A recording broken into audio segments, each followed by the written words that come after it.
Hello. Okay, now I'm going to introduce you. So, Okay. for you and for those of you online, welcome back to our fall seminar series. So today's guest is EbaNee Bond. She is a recent graduate of the University of Akron in mechanical engineering. She actually had me for dynamics. This is a sad story. Yeah, it's a good story with a happy ending. But after graduation, she worked at UARF, the Research Foundation, for a while, focusing on innovation and entrepreneurship. And now she's off conquering the world. So with that, EbaNee, take it away. Thank you for having me. Let me go back to, I don't know what's going on here. So we'll pull it up. So thank you for bearing with the technical difficulties. But I thought this would be a good presentation for me to put together and kind of collect my thoughts on, because I do believe that caring is like fundamental to humanity's success.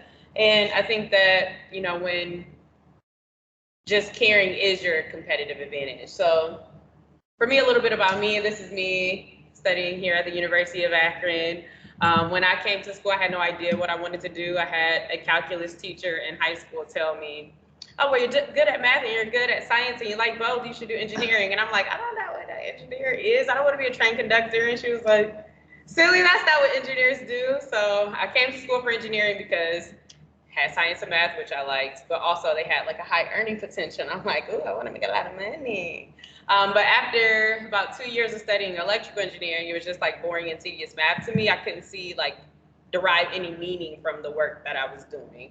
And so I switched to be a biology major for a year and a half because I was like, okay, I'll study biology and I'll be a pediatrician because I think kids need hope, and hope is such an integral part to healing. And then after a year and a half, I was like, who am I kidding? Like, I hate school. I don't want to be a doctor. So I dropped out for a year and a half. And then I discovered poverty wasn't for me. So I tell people it's like too much month at the end of the check. And so fortunately, I was called to come back to school for engineering. And my first semester back, I failed a 0.0 GPA, which that is the semester that I had Dean Quinn. But eventually, turned it around, ended up getting all A's in even the hardest semester of engineering and finished and completed with a degree in mechanical engineering. But before I finished, I was like super frantic trying to figure out what do I want to do? I knew I didn't really want to be an engineer, but I didn't know what I wanted to do. Because I knew I wanted to do something that was super cool and innovative and interesting. And I felt like none of my classes or the internships that were at the career fair kind of seemed like that opportunity. But fortunately, I got offered a job at the University of Akron Research Foundation, and then also Bounce Innovation Hub. They shared me, and I got to work in technology commercialization and innovation and helping early stage startups. So super fun.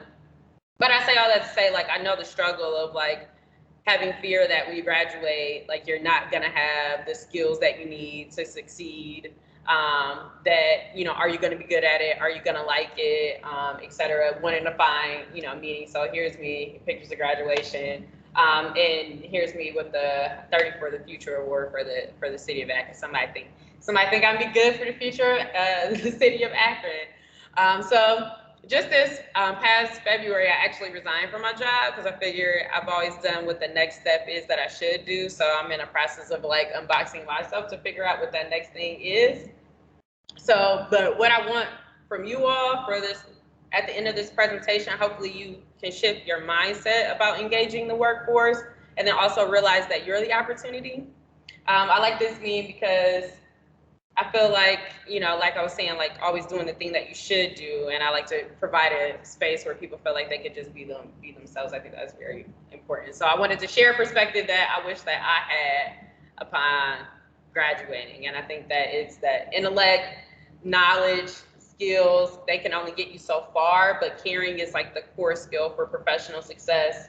And also to teach you how to leverage it to secure a job and create a meaningful difference for your world.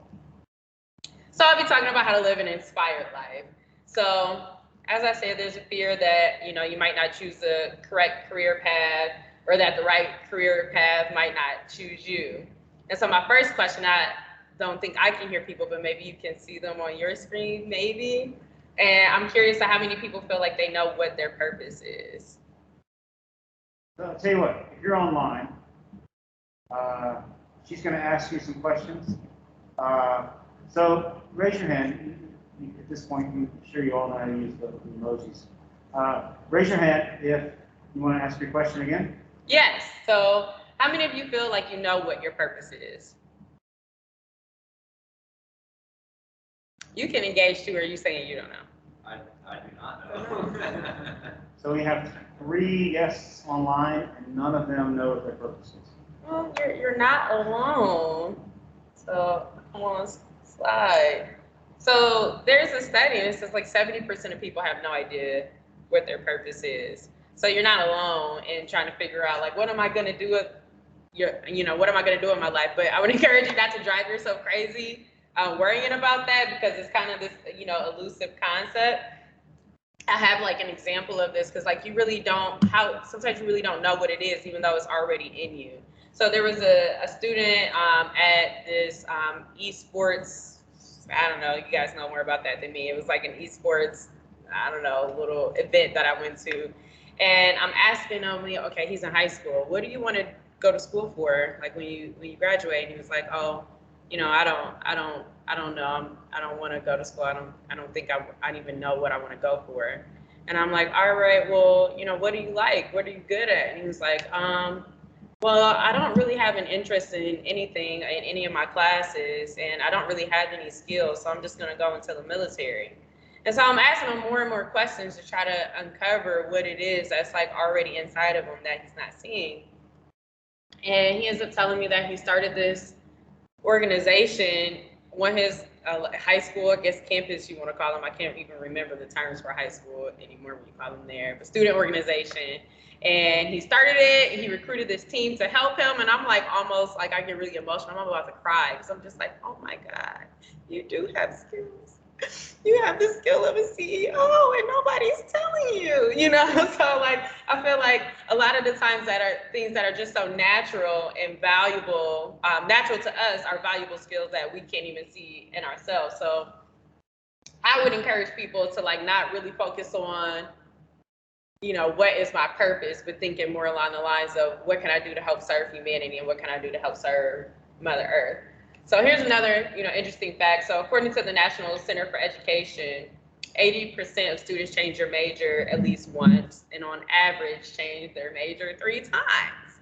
And I think it's really because people are trying to figure out like, what do I like and what is my purpose? What's going to bring me passion? And so know that you're not alone. Hopefully this gives you a little bit more comfort, in your journey.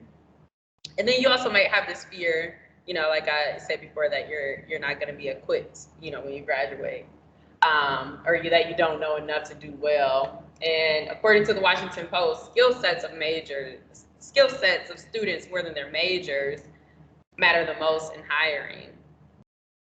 And to make it feel a little worse before I make it feel better, 8% of managers say that entry-level employees only 8% are very prepared to contribute at work when they graduate. So they think that we're not equipped either. We're afraid we're not going to be equipped. We get out, they don't think we're equipped. And so that's one thing stacked against you. You don't know what you want to do. You're afraid you're not going to be good at it. And then the managers are saying you guys aren't good at it. And then you're like, okay, it's super competitive out there. How am I going to compete? So I did an internship at Dell, and it was like a room of over 170 interns that was, throughout the company. And they said, raise your hand if you know somebody who works here. And like majority of the people in the room raised their hands, which shocked me. But they say like 80% of jobs, you get them through networking or who you know, not actually applying. So as somebody who doesn't know somebody, or you don't have those connections, then it seems even more competitive. Who's actually going to pay attention to my resume when it pops up in the thing? So do a little research to figure out what is it like now because of COVID. Like it has to be even more competitive, right? So as of May 2020, so a little bit into the first bit of the quarantine, entry-level job openings, meaning also college graduates seeking jobs, those opportunities fell by 73%. internship opportunities took a similar dive. So how are you even going to get the skills or like prove that you can do anything if the opportunities aren't available? 45% of the class of 2020 is still looking for a job right now, a permanent position.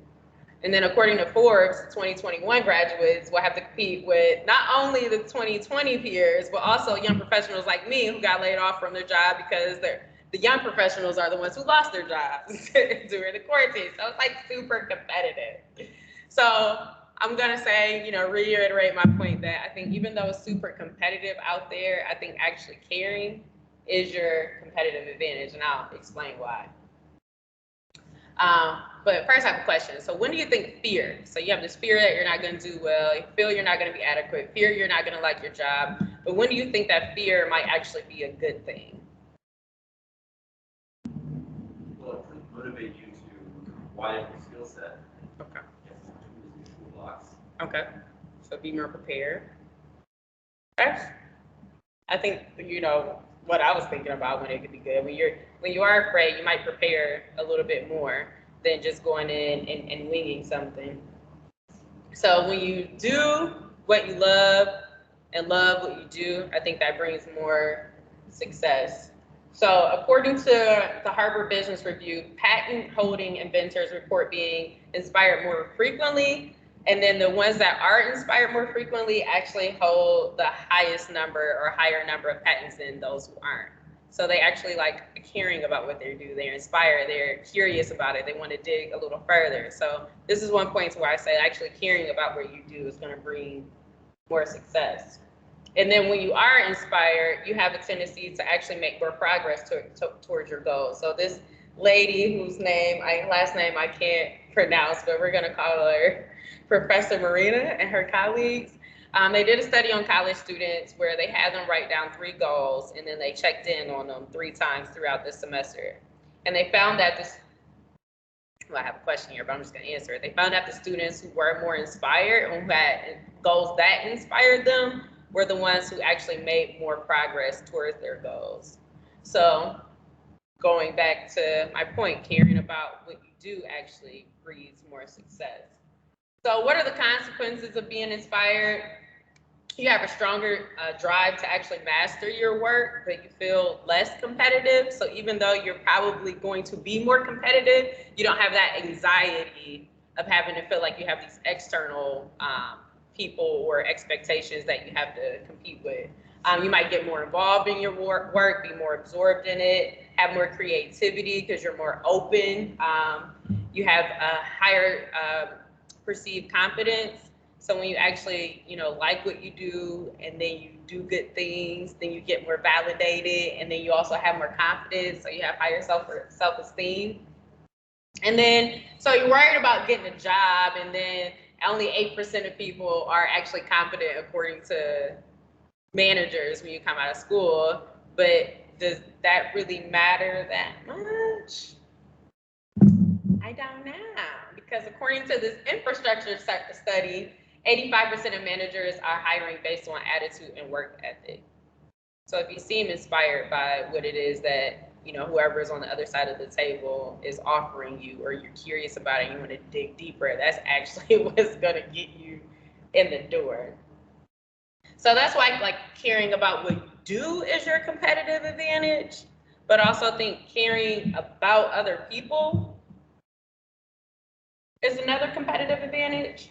So in terms of the business world, what do you think might be the leading reason that startup businesses fail? Keep it online. What's your name? Wit. Wits? Yeah. Okay, Wits. I'm gonna guess not enough planning. Not enough planning? Okay.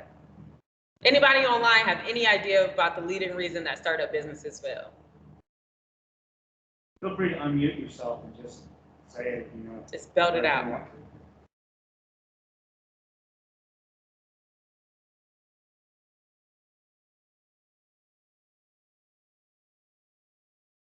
Oh, I think I heard someone say that it's because they're building something that no one wants. They don't have enough customers to be successful, and that's why they're failing. And one could even argue that like not having a lack of focus, not really honing in on who you're actually serving and being intentional about your target is also a reason that startup businesses fail. And that really goes back to people. You're not solving a problem for people. You're not addressing a need for people that will make them want to convert to your solution or pay for it. And so even the very basis of business, you think it's about some opportunity or gimme, take, but it's really about making sure that you're clear about who cares and what they care about, and that you're addressing that need for them. So it really goes all the way back to a person. So even if you're thinking about you want to create some device for a hospital, you have to think about who's that person in the hospital that cares about what I'm doing. It all boils down to an individual person whose needs you're addressing or whose problem you're solving. And you're really only going to know how to solve it best when you intimately know your customer and their experience. So he who knows their customer best wins. So, encourage people to use empathy, which is caring about people, even if they're caring about what their day-to-day looks like, so you can improve some process in their day, so that you can really understand their problems, what it's like when they're in conflict, and, share their feelings and thoughts as a result of intimately knowing their experience. So, you might think that it's like information and money that really like makes the world go round, but it's really people with the information and the money that make the world go round. So even at the end of the day, even on a business relationship side, it's a person behind that transaction that has the information and the money. So I think another interesting point is that Google, which I think is like a dream employer for a lot of people, they did this study on all of the employees that they've ever had since, I believe, 1986 is when they started, which doesn't seem like it's, that close in the future, but it's really been that recent. So they did a study on all of them, ones that they hired, ones that they fired, and ones that were still there. And what they found was it wasn't the employees who were from the Ivy League colleges or had these super advanced scientific degrees who were the best employees. It were people who had these like very simple soft skills that maybe you could get being like a humanities major. So critical thinking and problem solving skills, communication, collaboration and team building, and then creativity and innovation, which really all goes back to creativity and critical thinking and problem solving, all goes back to like, who are you solving a problem for? Because you could solve a problem, but if no one actually cares about that problem being solved, because you're not communicating or collaborating with people or being a part of a team, that doesn't matter. So really it goes back to like being a quality human being is what breeds success. That's how I interpreted that. And then I think we as humans have a basic desire to help people, which I always encourage people to reach out to people because you might be afraid, but like people love to help. And then we have this desire to belong, to have this sense of belonging. And we have this interconnected humanity that we cannot escape from. When you leave out of your house, do you know how many millions of people contributed to you even leaving your door? Who made the carpet, who is responsible for the water running, who is responsible for the street being plowed. Like you rely on so many people. You can't really escape us having a connected humanity. And I think having a perspective towards helping and serving humanity really makes it a more, harmonious connection. So as far as your competitive advantage, it's really about getting in where you fit in, especially in business. Like your unique value proposition is not only what problem are you solving for a person, but how are you doing it a little differently or better than what your competitors are. So how are you that unique puzzle piece that'll fit in and help somebody in a way that they're not currently being solved? So maybe you have the best, customer service at a barbershop, but you also might have a daycare in there so people can bring their kids, when they get their haircuts, because maybe they couldn't make their appointments on Friday nights because they have to keep their kids or something. So how can you go that extra mile to offer this unique advantage or competitive advantage to serve a need for a person that's not currently being solved? And then finally, I think by focusing on, caring about what you do and caring about people, you get the success that you want. I think that if you get success that you don't want, that's not success. It's really like not fulfillment. Like, okay, yeah, this is successful, but I don't really even care about that success. So I think by focusing on those things, you can begin to walk a path of purpose. So, at the beginning, you don't really know where your purpose is. But again, like I said, if you ask yourself those questions, how can I serve humanity? How can I serve Mother Earth? What are the things that like naturally bring me joy? What am I like ultra good at compared to other people? And this is kind of like, might be fluff. It's not, something I read in a book, but like, I think your purpose is like this moment because you can't make it up. Like you can't, even the best storyteller in the world can't make it up. You are ushered into this very moment, even watching this presentation, being online, sitting here in the room today, me being up here is your purpose because you can't make it up. And I think how do you walk a path of purpose? You just keep making decisions that are best for you.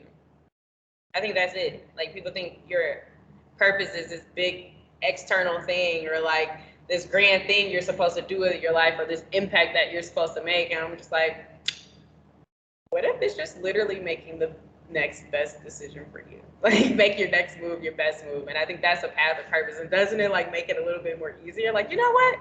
I'm walking on and acting on purpose. And when you make those decisions that are best for you, not best for your mom, your girlfriend, your preacher, your brother, your sister, your professor, your dean, you have to choose decisions that are based on what you want, and there's nothing wrong with what you truly want. Like you want it, like it's your life. That's getting what you want is success. And then also finally, like if you get to improve the life of others, I think people generally feel like they have a sense of purpose when they do that.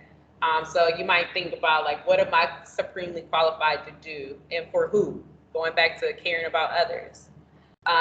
What do they want or need? What problems do they need solved? And then how will they change or transform or become a better person or have a better sense of self-identity as a result of engaging with whatever problem you solve? So like one example is even Betty Crocker. They had this cake mix they came out with where they marketed specifically to housewives. And all you had to do was add water. And they thought it was gonna be the best thing ever. And it tanked because a part of these women's identity was that they like to create things for their family. I'm a home baker. I make things. I ain't adding no water to no cake mix. I'm making stuff. And so they changed the recipe to add egg and oil, and now, sales went up because they helped fulfill somebody else's identity of what made, an idea of what made them a better person or feel like a better person. So really, you have to know where do people want to go, and that's, how do you serve them and how do you help connect that? And then, like I said, as long as you keep making your next step and your next step and your next step true to you, I feel like you can say, like, I did those things on purpose, and that's your purpose. So to wrap up again, I think that intellect, knowledge, and, certain skills, you can try your best to prepare for the marketplace, but I think that only gets you so far. So caring, I think, is truly the real competitive advantage that will bring success. So we talked about fears, being a young professional. We talked about caring about what you do and caring about people, and then getting the success that you want by being on purpose and helping others. So what I would leave you with to take more control of your life is message 10 people who are closest to you. You can message people in your immediate family, childhood friends, maybe people that you've had relationships with for a little while in college, co-workers that have maybe known you for 6 months or more, and see what the diversity of answers are when you ask people, what's the number one thing you think I'm good at? Because it might be a blind spot for you. I asked people back in, like I said, when I was about to graduate, I was frantic. I was like, I got to figure out what I'm gonna do because I know I don't want to do engineering. And so I messaged like about 12 people, and I'm like, what's the number one thing you think I'm good at? And much to my surprise, 80% of the responses came back and had something to do with communication. If you know anything about the stereotypes of engineers, is that we don't read or write, and communication is not for us. Give me a problem or a process and I will master it, and I will get from point A to point B. I will use logic and be analytical, but anything to do with reading or writing, So it was like a major shock to not know that. So sometimes we aren't even aware of the things that might be more natural to us or what people would go to us for. And so I think that's one way, if you don't know what you want to do, to, one small thing you can do. And then also there's this personality test called VIA Characters. It's viacharacters.org actually, and it's free. It's one of the main research-based personality tests, and it's based on your core values. So they have a list of 24 different, I guess, character traits, and then you take this little assessment and it ranks them 1 through 24 for you. And I've taken a lot of personality tests. I've taken the Myers-Briggs personality test, the Enneagram, the Clifton Strengths Finders, the High Fives, the DISC assessment, this one, and probably some other ones I can't remember. But this one was the one I felt like resonated the most because I could see those things in me my whole life. Whereas I feel like some of the Myers-Briggs, some of them you read and you're like, oh, okay, I can see that. Or your strengths, oh, I can see that. But those things I realized rang true for me all my life. And where you're gonna thrive is really based on the actions that result out of your core values. And so I think that's one, small thing that you can do, and it's also free. And then if you like, you can go ahead and we can be friends on LinkedIn. That's EbaNee Bond, EBANEE is my first name, last name Bond as in James Bond. That's all that I really have for you. Also, just to try to follow your inspiration. So if you have a curiosity about something, and then does that curiosity make you daydream or have, an imagination? And then just do something to act on that, even if it's like the craziest thing. Even if you have to do it in private so no one knows because you're insecure to let people know. Just do it. So that's all I have. Thank you so much for, staying tuned and listening to my ramblings and my thoughts about why caring is your competitive advantage. So, Thank you. thanks, EbaNee. Yes. So we have obviously opportunities for questions. Yes, questions are my favorite. Comments in the audience here. There are also a number of people online. So if you have a question, anything that you would like to ask, or if you're online, just feel free to unmute yourself and go from there. What is caring to you? That's just how would you define it? What are some, I guess, how does it, in the material world outside of your brain, how does it look at what action are involved? Oh, that's a great question. Let me think about this. So to me, I think one of the core parts of caring is empathy, on the human to human side.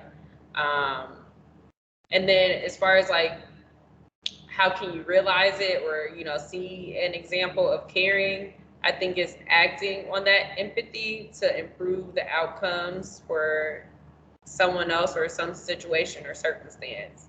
Off the top of my head, that's the best that I have. Yeah. What do you think caring is? I didn't think to answer. I know. I'm really good at asking people questions and they ask me back and I'm like, oh my gosh. First, when you have like the same question you ask them, and then someone asks you it back. Yeah. It's like, I know this by now. Yeah. No, so I think that's what caring is, and actually being involved in something. Like when they said, like, I think, what was the word they started with an A, I don't even remember, but absorption. I think that is also how you might be able to realize it. Like when do you just find yourself naturally going down the rabbit hole on, or you could just get lost in it for hours. I think that's also, I guess, like an example, or like somebody might be able to realize that, oh, they care about that thing, or that's what caring is, even if it's a person. I just read a book by Ignat on how to love. And it's a similar approach, I feel like, but a little different way of looking at it. He said, well, for him, use love. I feel like that kind of is, in a sense, interchangeable with caring, in a sense, I guess. But he thought of it as healing other people's pain doing what you can to alleviate their suffering. That kind of Literally same thing, like having empathy and then acting on it to improve someone's, situation or circumstance. Interesting. So that's validating. Those of you that are joining us through Teams, any questions for EbaNee? It could be about my perspective, about my lived experience.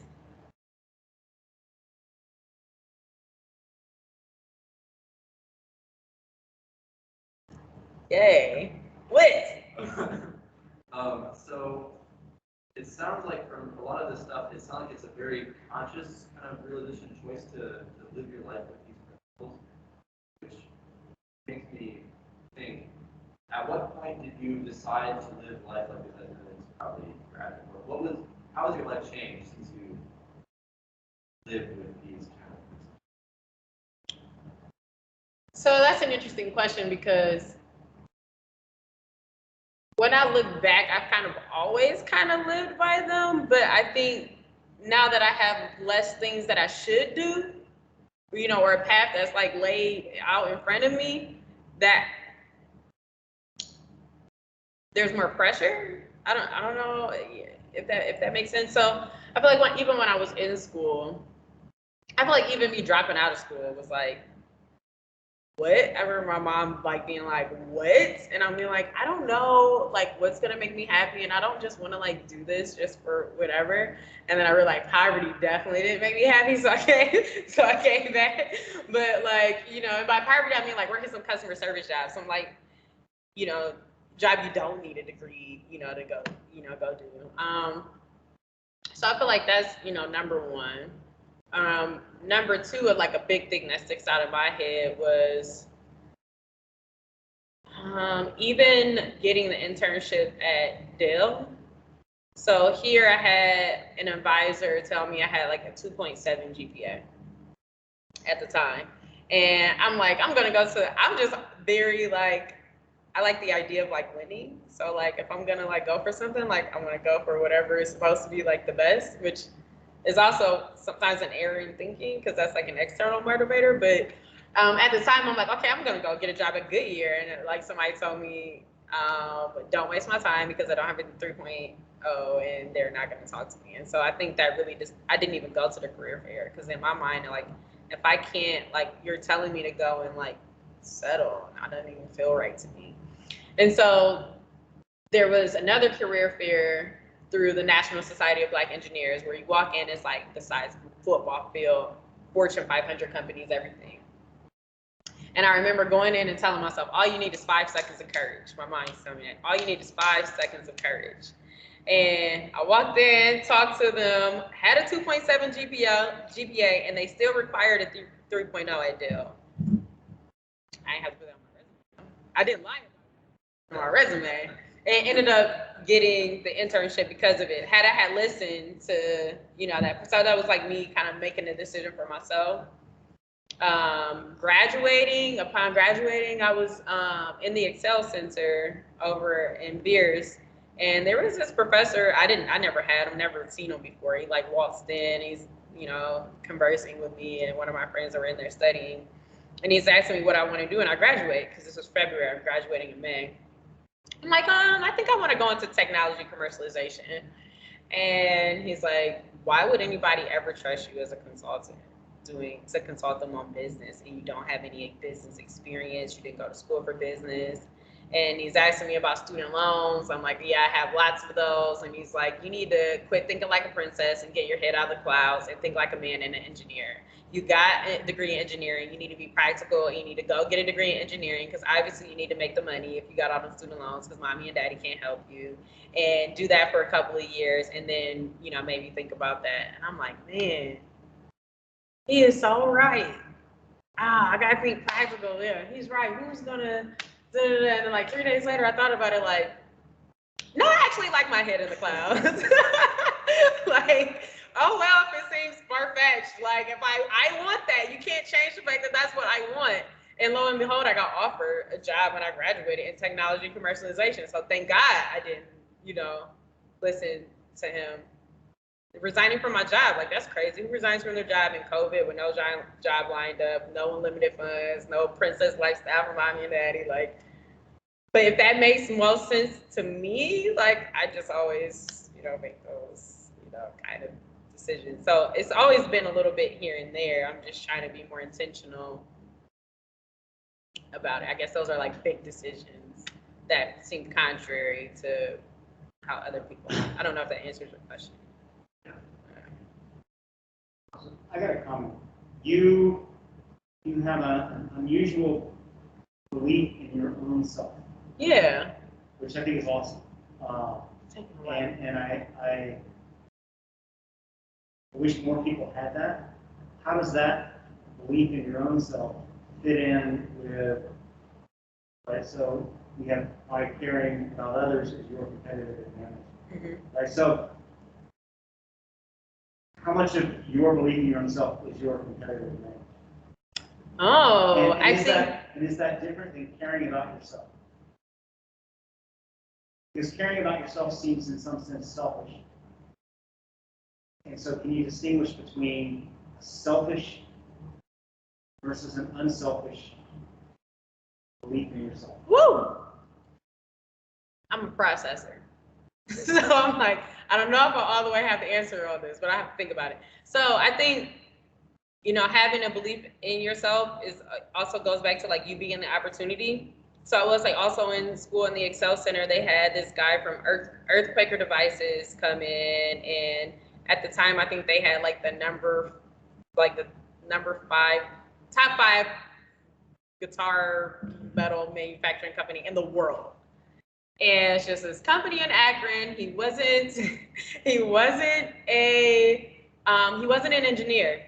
He had this guitar pedal that he had for like 20 or so years, and it went out, and obviously they didn't make them anymore. They didn't service them, and he had his own unique sound based on that pedal. And so he took it apart because he was like, I need this sound. And he said just for him, it came intuitive. It was intuitive on how to like put it together. So he just started making these other like guitar pedals, and he was like not even an engineer. And I knew the kind of person I wanted to work for was creative and inspiring, could explore things and just like make things. And so I'm like, I want to work for you. Like, I don't even want to work for your company. I want to work under you, because I'm sure that's like inspiring, right? Like following the inspiration. And so they said they didn't even have an engineer. They didn't even have an engineer on staff. They're the top 5 guitar pedal making company in the world. They don't even have an engineer on staff. How is that possible? I'm like, you need an engineer. You need an engineering assistant. So what I'm gonna do is I'm gonna create this job description and I'm gonna email you. And so I didn't even know, I had never even had an engineering co-op, or I didn't know what engineers did. I did math in class. So I created this job description and then sent it to them and said, hey, I'm really interested in being your engineering assistant. Here's a job description that I put together based on some stuff I found online. Even if you don't hire me, you can use this to hire someone in the future. And they didn't respond to me back, but 4 months later, they emailed me and said, hey, are you still interested in being an intern for us, or, engineering assistant? I had already gotten an internship at the Akron Global Business Accelerator, which led me to working in technology commercialization. But I do think that, just having that belief, like 5 seconds of courage, really, to like put myself out there and believe like I can create an opportunity for myself. So I do think that probably is like fundamental in like me, forging whatever path for myself, because I was put yourself out there. I think it's just 5 seconds of courage. How is caring about myself different? How is it not selfish versus selfish? Was that the question? I don't even know what the question is. Something like that. But I think that like if you don't make decisions for yourself first, then you're not, how does that bring happiness all the way? Like, so I think you do have to be considerate and caring, but not at the expense of sacrificing yourself all the time. Because then you lose yourself if you don't make decisions that are true for you. I've been there before too. So you don't want to be so unselfish that you abandon what you want and your own desires and your own priorities to constantly cater to someone else. So I don't know if that answers I haven't figured out that balance. I think it'll probably be for the rest of my life because it's one of my character flaws is to abandon myself to help other people because empathy is one of my top strengths. So I think it kind of comes with the territory and trying to buffer it. I don't know, but if anybody online has answers for that one, I'll let you, girl. All right. EbaNee, thank you. Yes, thank you. I really appreciate this. And I'm going to go ahead and stop recording.